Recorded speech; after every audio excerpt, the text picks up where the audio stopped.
það nú býsna hefbundið margt, en þó var ég að sá spelt í fyrsta sinn, en spennandi að sjá hvað það gerir. En það sem nú kannski flöskuhálsin núna þetta óbáslega kalda vor.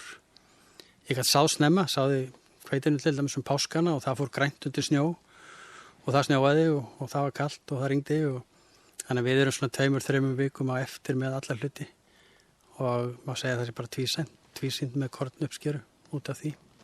Já, sumir segja að Vallanes sé svona mekka lífrænnar ræktunar á Íslandi og þú ert frumkvöðull í mörgu og nú þetta bankabygg, þetta íslenska bygg sem ég segja að séu hinn íslensku hrísgrón orðin svona nokkuð þekkt og margir farnir að taka þau fram yfir hrísgrón og þau eru nú svona farin að seljast jafnt og þétt og margir farnir að éta þau.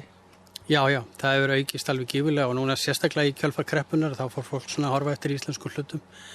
Þannig ég segi nú stundum blessu kreppan, allavega hefur hún orðið til þess að menn eru svona meðvitaðir Íslendingar, kaupa íslenska hluti og vilja styðja íslenskt.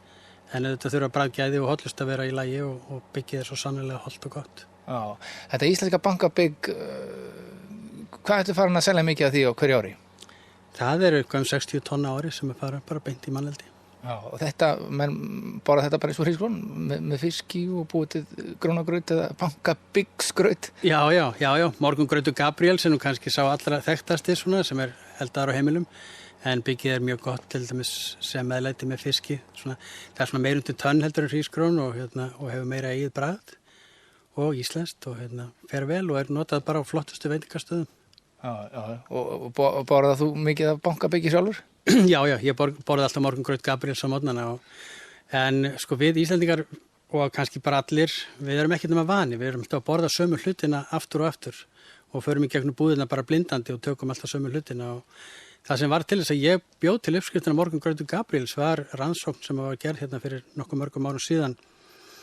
Það kom fram ófrjósemi hjá dýrum og reyndar fólki líka mönnum og það var farið að leita orsökunum og það fannst í höfrum.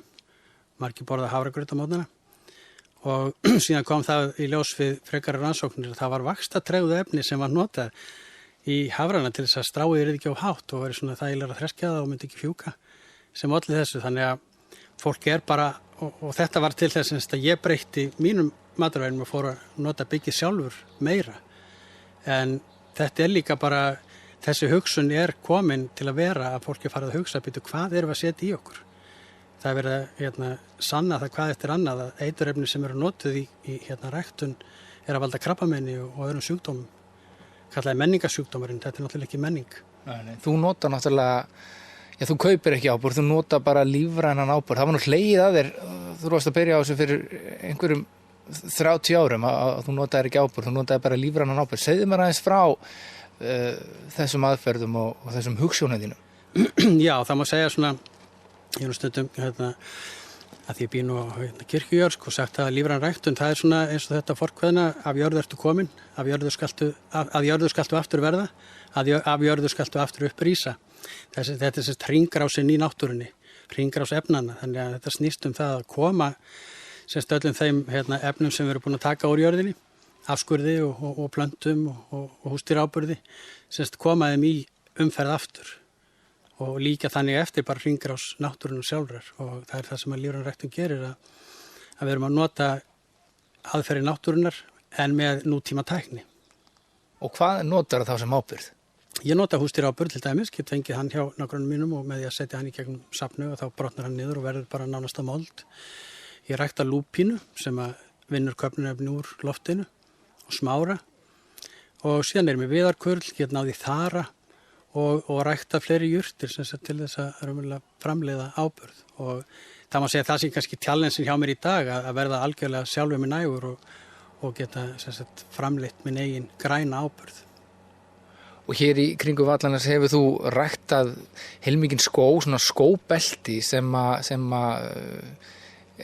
hjálpa jarðveginum sömuleiðis. Já, jarðveginum verður heitari, það verður meira líf í jarðveginum, hann er ekki eins kaldur og dauður eins og áburður sem fær bara jarðvegur sem fær bara tilbúin áburð.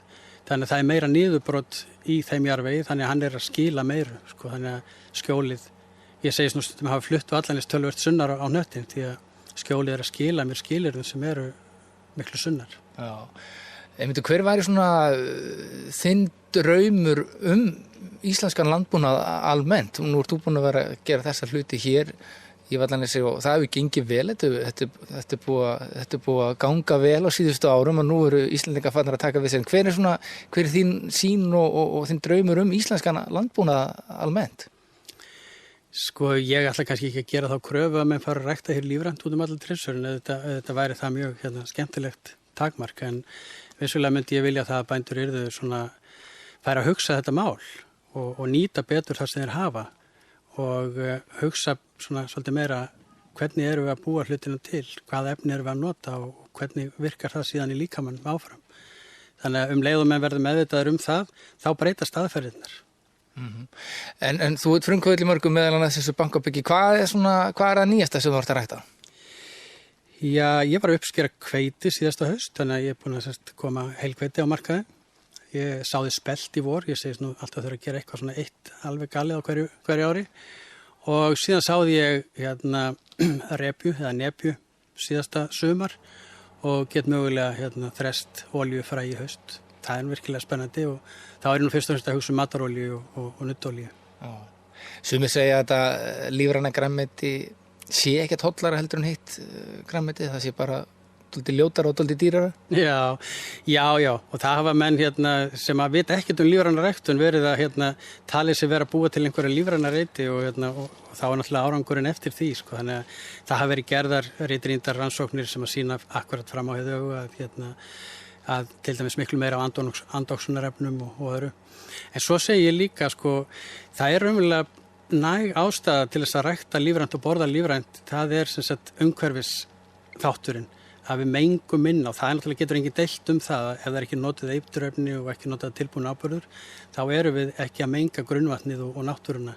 Þannig að það eitt er næg ástæða til þess að velja lífrænt. Já, en svo heyrir maður oft þannig að fara að þetta sé ekki í boði í Íslandi, aðstæðarnar séu þannig, en þú hefur kannski bara sannað það með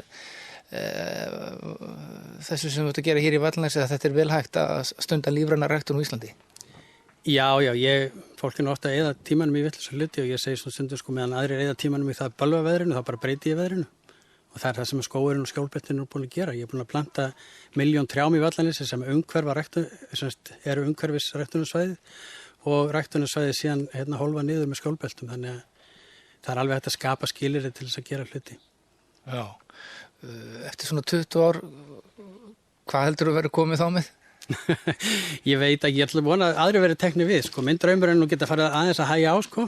Ég er látið mig dreyma það að geta farið að taka mér 2 daga helgi, sko, en nýbyrjar að taka 1 dag. En svona mín framtíð er nú bara að gera göngustíga og opna skóginn. Það er svona draumurinn að opna skóginn og þetta svæði fyrir fólk, gera gönguleiðir, planta blómstrandi trjám og svo er ávaxtaræktun, það er það sem við erum að byrja núna. Já, ég sé sítrónutré og ég er búin að rekast á eplatré og perutrí. Já, epli, perur og plómur. Við erum að hanna reit við húsið okkar sem á að heita Hafsteinslundur. Ég höfuð á Hafsteini Hafliðasyni, garðyrkjugúrú og þar ætlum við að rækta þessa ávexti.